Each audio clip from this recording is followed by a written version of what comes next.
কোনো প্রকার দামি ট্রিটমেন্ট ছাড়াই দাঁত হবে মুক্তোর মতো চকচকে। এটা এমন একটা রেমেডি যেটা লাগালে দাঁত একেবারেই চকচকে হয়ে যাবে।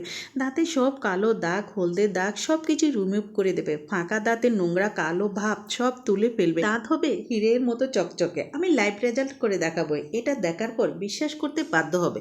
বিশেষ করে ছোট বাচ্চারা চকলেট খাওয়ার কারণে দাঁতের মধ্যে পোকা হয়, আবার দাঁতের মধ্যে শিরশিরানি ভাব ও মুখের দুর্গন্ধ কমে যায়। অনেক সময় পান খাওয়ার কারণে দাঁত নষ্ট হয়ে যায়, সেটা দূর করবে। অনেকে এই রেমেডিটা ব্যবহার করে উপকার পেয়েছে। আসসালামু আলাইকুম রহমতুল্লাহ। প্রিয় দর্শক, সবাই কেমন আছেন? আশা করি সবাই ভালো। দর্শক, আজকের রেমেডিটা খুবই গুরুত্বপূর্ণ, বিশেষ করে দাঁতের জন্য। দাঁতের শিরশিরানি ভাব, দাঁতের ফোলা ভাব এবং মাড়ি থেকে রক্ত পড়া নিমিশেষ চলে যাবে এবং কোনো প্রকার ট্রিটমেন্ট করা লাগবে না। প্রথমত আমি যে জিনিসটা নিয়েছি দর্শক, সেটা হলো হলুদ। দর্শক, আপনারা কি জানেন হলুদে রয়েছে কারকিউমিন, যা মাড়ির ফোলাভাব এবং রক্ত পড়া বন্ধ করতে সাহায্য করে, দাঁত পরিষ্কার করতে সাহায্য করে। তারপর যে জিনিসটা নিয়েছি দর্শক, সেটা হলো লবণ।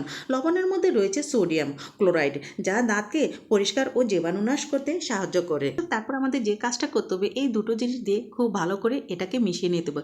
দর্শক, এই জিনিসটা এতটাই গুরুত্বপূর্ণ যে কোনো ডার্মি ট্রিটমেন্ট করা লাগবে না, দামি ওষুধ খাওয়া লাগবে না, কোনো কিছুই করা লাগবে না। শুধুমাত্র ঘরোয়া উপকরণে রাতে কীভাবে এটা আপনারা ব্যবহার করলে আপনাদের মাড়ির ফোলা ভাব, রক্ত পড়া এবং দাঁতের যে কালচে ভাব, হলদে ভাব, সেটা কিন্তু চিরতরে দূর হয়ে যাবে।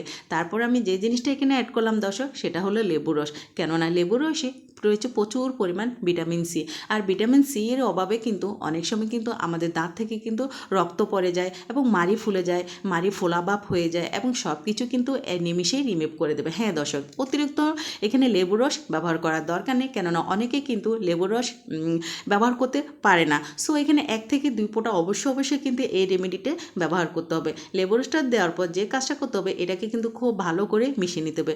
দর্শক, আরেকটা কথা বলি, অনেক সময় দেখা যাচ্ছে কি আমরা রেমেডি তৈরি করে সেটা আমরা ফেলে দিই। সো আজকের এই রেমেডিটা আপনারা তৈরি করে 3 থেকে 4 দিন অথবা 5 দিন আপনারা রাখতে পারেন। হ্যাঁ, এখানে আমি দুটো পদ্ধতি দেখাবো। প্রথম পদ্ধতিটা কিন্তু অবশ্যই আপনারা রেখে দিয়ে ব্যবহার করতে পারবেন, আর দ্বিতীয় পদ্ধতি কিন্তু ইনস্ট্যান্ট এটার সাথে মিশিয়ে তৈরি করে তারপরে কিন্তু ইনস্ট্যান্ট ব্যবহার করতে হবে, তাহলে কিন্তু আপনারা কিন্তু ফলাফলটা পাবেন। তারপর আমি যে কাজটা করবো, এখানে যে লেবুর রসটা আমি নিয়েছি, তারপরে কি খোসাটা আপনারা ফেলে দিচ্ছেন? ভুল করে কিন্তু এই খোসা ফেলবেন না। আপনারা কি জানেন যে এই খোসা দিয়ে যখন আপনারা পানিটা সিদ্ধ করবেন, আপনাদের মাড়ির যে জীবাণু নাশ ধ্বংস, সেটা কিন্তু 100% করবে এই পানির মাধ্যমে। এখন কথা হচ্ছে, এই পানিটা আপনারা কীভাবে ব্যবহার করবেন? এটার সাথে আমি যে জিনিসটা দিয়ে দিলাম দর্শক, সেটা হলো লবঙ্গ। দেওয়ার পর দর্শক, অফ ক্যামেরায় কিন্তু আমি এটাকে ভালো করে চুলায় তুলে দিয়েছি, কেননা এটা 15 থেকে 20 মিনিট কিন্তু লো হিটে রেখে এটাকে ভালো করে সিদ্ধ করতে হবে। তারপর এটা থেকে কিন্তু ভালো করে নির্যাস বের করতে হবে।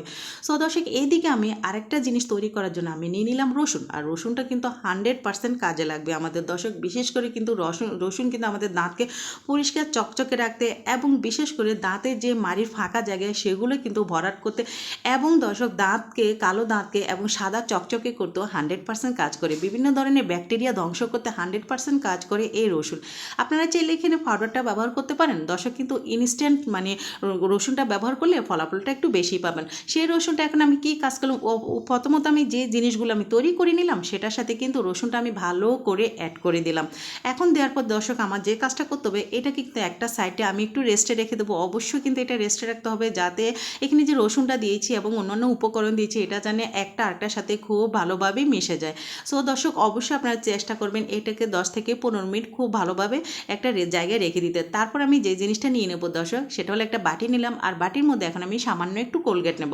এখন কথা হচ্ছে দর্শক, আমি কিন্তু যে কোলগেটটা সবসময় ব্যবহার করে থাকি, আমার আগের ভিডিওগুলোতে আপনারা দেখবেন যে আমি এই কোলগেটটাই কিন্তু ব্যবহার করি এবং আমার বাচ্চাদেরকেও কিন্তু আমি এই কোলগেটটা ব্যবহার করি, কেননা এই কোলগেটটা কিন্তু আমাদের দাঁতের জন্য খুবই সুরক্ষিত। দাঁত ফাঁকা ভাব কিন্তু রিমুভ করতে কিন্তু 100% কাজ করে। এবং অনেক সময় দেখবেন যে বিভিন্ন ধরনের কোলগেট ব্যবহার করলে বা পেস্ট ব্যবহার করলে দাঁতের মাড়ি কিন্তু লালচে ভাব হয়ে যায় এবং এটা কিন্তু অনেকটা খসা খসা হয়ে যায়। সো সেটা কিন্তু হবে না। সো আপনারা এই কোলগেটটা অথবা সেন্সোডেন্ট আপনারা ব্যবহার করতে পারেন, যেটা আমার দাঁতের জন্য খুবই সুরক্ষিত। দর্শক, এখন কোলগেট দেওয়ার পর যে কাজটা করতে হবে, প্রথমত চামচের সাহায্যে এটাকে একটু ভালো করে মিশিয়ে নিতে হবে, কেননা এটা কিন্তু একটু আঠালো জাতীয়। সো তারপর আমি এখানে এক চিমটি পরিমাণ যে গুরুত্বপূর্ণ জিনিসটা দিয়ে দিলাম দর্শক, সেটা হলো বেকিং সোডা। খুবই গুরুত্বপূর্ণ একটা জিনিস। বেকিং সোডা পিএইচ পরিমাণ অনেক বেশি, যা দাঁতের এবং মুখের ভেতরের অ্যাসিডিক প্রশমিত করতে সাহায্য করে। মুখের ভেতরে যে প্রচুর পরিমাণ অ্যাসিড থাকে তা দাঁতের এনামেল ক্ষয় করে ফেলে, তাই বেকিং সোডা ব্যবহার করলে সেটা কিন্তু কমে যায়। এটি দাঁতের উপরে জমে থাকা খাবারের কণা তুলে ফেলতে সাহায্য করে। এটি ক্ষতিকারক ব্যাকটেরিয়া মারতে সাহায্য করে। মুখের দুর্গন্ধ দূর করতে 100% সাহায্য করে। আপনারা দেখেছেন প্রথমে আমি যে রেমেডিটা তৈরি করেছি সেটা কিন্তু আপনারা রেখে ব্যবহার করতে পারবেন। সেই রেমেডি থেকে সামান্য কিছু পরিমাণ কিন্তু আমি দ্বিতীয় যে স্টেপটা আমি তৈরি করেছি ঠিক সেটার সাথে কিন্তু মিশিয়ে দিলাম। হ্যাঁ, এখন যে স্টেপটা আমি তৈরি করেছি দর্শক, এটা কিন্তু ইনস্ট্যান্ট তৈরি করে আপনাদের দাঁতে ব্যবহার করতে হবে, তাহলে কি আপনারা ফলাফলটা একদমই কিন্তু অল্প সময়ের মধ্যে পাবেন দর্শক। এই দুটো জিনিস কিন্তু একসাথে মিশিয়ে তারপর আপনারা ব্যবহার করবেন, এবং এই দুটো জিনিস মেশানোর পর আমাদের যে কাজটা করতে হবে এটা কিন্তু ভালোভাবে মিশিয়ে নিতে হবে। তারপর আমি যে গুরুত্বপূর্ণ জিনিসটা দিয়ে দিলাম দর্শক, সেটা হলো যে কি 1 চামচের 3 ভাগের 1 ভাগ আমি এখানে সর্ষের তেল ব্যবহার করেছি। না দর্শক, সর্ষের তেলে রয়েছে মেগা ও ফ্যাটি অ্যাসিড। ফ্যাটি অ্যাসিড থাকার ফলে আমাদের দাঁতের গোড়া থেকে যে রক্ত বের হয় সেটি বন্ধ করে দেয়। তাই অবশ্যই কিন্তু আমাদের দাঁতকে যদি সুরক্ষিত রাখতে হয় এই রেমেডির সাথে সামান্য কিছু সর্ষের তেল আপনারা ব্যবহার করতে পারেন। দর্শক, সর্ষের তেল দেওয়ার পর যে কাজটা করতে হবে এইটাভাবে কিন্তু ভালো করে মিশিয়ে নিতে হবে। দর্শক, প্রথমত আপনারা দাঁতে এই রেমেডিটা ব্যবহার করার আগে অবশ্যই আমি যে গুরুত্বপূর্ণ একটা জিনিস আপনাদের সাথে শেয়ার করব, সেটা যদি আপনারা ব্যবহার করেন ইনশাল্লাহ দর্শক, আমি মনে করব যে কোনো ডাক্তারের কাছে যাওয়া লাগবে না। ঘরে থাকা উপকরণ দিয়েই কিন্তু আমরা পারি আমাদের দাঁতকে সুস্থ রাখতে, ভালো রাখতে এবং হেলদি রাখতে। বিশেষ করে কিন্তু দর্শক, দাঁতের মাড়ি কিন্তু অনেক সময় অনেকটাই ফুলে যায়, যার কারণে আমাদের খাবার খেতে সমস্যা হয় এবং মুখ থেকে কিন্তু বিভিন্ন কারণে দুর্গন্ধ বের হয়। সেই সব দুর্গন্ধ কিন্তু একেবারেই রিমুভ করে দেবে। অফ ক্যামেরায় কিন্তু আমি পানিটা খুব ভালো করে সিদ্ধ করে নিয়েছি, এবং আমার দ্বিতীয় কাজটা যেটা করতে হবে এই পানিটা কিন্তু ভালো করে ছেঁকে নিতে হবে। আরেকটা কথা হচ্ছে দর্শক, পানিটা কিন্তু একেবারে ঠান্ডা আপনারা ব্যবহার করতে যাবেন না, তাহলে কিন্তু ফলাফল পাবেন না।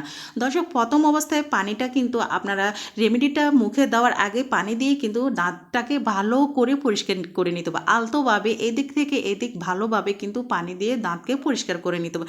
2 থেকে 3 বার কিন্তু আপনারা চেষ্টা করবেন এই পানি দিয়ে ভালোভাবে দাঁতকে পরিষ্কার করতে, তাহলে দাঁতের ভিতর যে একটা জীবাণু থাকে, ব্যাকটেরিয়া থাকে, সেটা কিন্তু একেবারে কিন্তু দূর করে দেবে।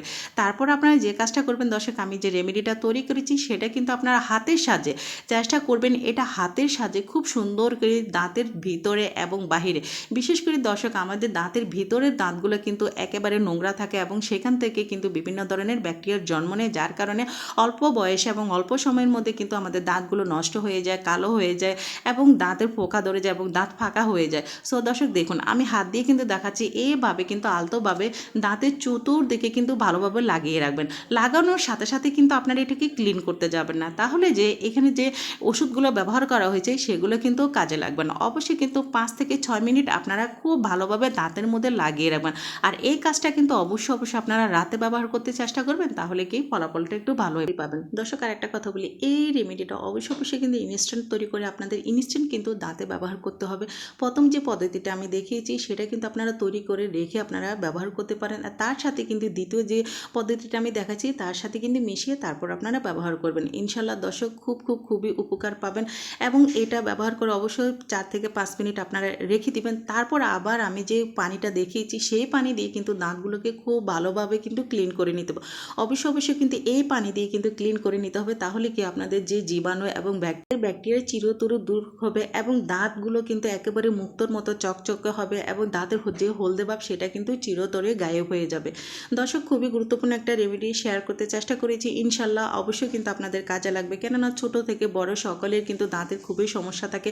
এই দাঁতের সমস্যার জন্য কিন্তু আমরা অনেক বড় ডাক্তারের কাছে যাই, বিভিন্ন ধরনের ওষুধ ব্যবহার করে থাকি, তারপরে কিন্তু আমরা ফেল হয়ে যাই। সো আমি মনে করবো যে আমার আজকের এই রেমেডিটা আপনাদের কিন্তু খুবই গুরুত্বপূর্ণ কাজে আসবে। যদি ভালো লাগে তাহলে কিন্তু শেয়ার করতে একদমই বলবেন না। আপনাদের একটা শেয়ার আমার অসংখ্য আপু এবং ভাইদের মাঝে পৌঁছে যাবে। আল্লাহ হাফেজ, সবাই ভালো থাকবেন, সুস্থ থাকবেন। পরবর্তীতে আবার ফিরে আসবো।